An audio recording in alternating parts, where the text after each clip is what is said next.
ജാസ്മിനെ trolley കൊന്നിരിക്കുകയാണ് Sijo. പൂവാലന്മാരായിരുന്നു big boss ഹൗസിൽ രാവിലെ തന്നെ. എല്ലാ ആമ്പിള്ളേരും പൂവാലന്മാരായിട്ട് അഭിനയിക്കായിരുന്നു. അപ്പൊ പെണ്ണുങ്ങളെല്ലാവരും അവിടെ കോളേജ് പിള്ളേരൊക്കെ ആയിട്ട് വന്നു. ആ സമയത്താണ് അവിടെ ട്രോളി കൊല്ല എന്ന് പറഞ്ഞു കഴിഞ്ഞാൽ സിജോ പുറത്തിരുന്നുകൊണ്ട് സിജോയ്ക്ക് അറിയാവുന്ന കുറെ കാര്യങ്ങളുണ്ടല്ലോ, ജാസ്മിനെ കുറിച്ച് പുറത്ത് പറയുന്ന കാര്യങ്ങൾ. അത് വെച്ചുകൊണ്ട് തന്നെ സിജോ മാക്സിമം അങ്ങ് ട്രോളി കൊന്നു ജാസ്മിനെ. ജാസ്മിന്റെ അടുത്ത് പ്രണയമുണ്ടെന്ന് അവിടെ വെളിപ്പെടുത്തായിരുന്നു. ആ നന്ദനയാണ് അവിടെ വന്ന സമയത്ത് നന്ദനയുടെ അടുത്ത് നിന്റെ കൂട്ടുകാരി ജാസ്മിന്റെ അടുത്ത് എന്റെ പ്രണയം പറയാമോ എന്ന് പറഞ്ഞുകൊണ്ട് അവിടെ സിജോ തുടങ്ങിയതാണ്. എന്നിട്ട് ചായ ഗ്ലാസ് ഒക്കെ പിടിച്ചിട്ട് രണ്ട് തുമ്മിയിട്ട് അവിടെ പറയുന്നുണ്ട്, ഞാൻ തുമ്മിയതിന്റെ ബാക്കി ചായയാണ്, ഇതൊന്ന് ജാസ്മിനെ കൊണ്ട് കൊടുക്കാമോ എന്ന് ചോദിക്കുന്നുണ്ട്. എന്നിട്ട് അതിനുശേഷം വീണ്ടും പറയുന്നുണ്ട്, അമൃതവേണി ഹെയർ ഓയിൽ ആണിത്, ഈ ഹെയർ ഓയിൽ തേച്ചിട്ട് അവളുടെ അടുത്തൊന്ന് വൃത്തിയിൽ കുളിക്കാനായിട്ട് പറയണം, അപ്പൊ ചേട്ടനെ തന്നെ നേരിട്ട് അങ്ങ് ചെന്ന് പറഞ്ഞാൽ മതി എന്ന് പറയും നന്ദന.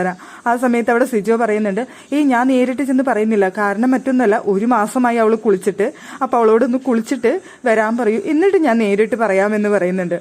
അതിനുശേഷം അവിടെ ചെന്നിട്ട് വീണ്ടും ജാസ്മിന്റെ അടുത്ത് ചെന്നിട്ട് വീണ്ടും ഈ ഗ്ലാസ്സിലേക്ക് ഒരു തുമ്മലും കൂടി തുമ്മിയിട്ട് ഇന്നാ തുമ്മൽ ചായ എന്ന് പറഞ്ഞിട്ട് ജാസ്മിനെ കൊടുക്കുന്നുണ്ട്.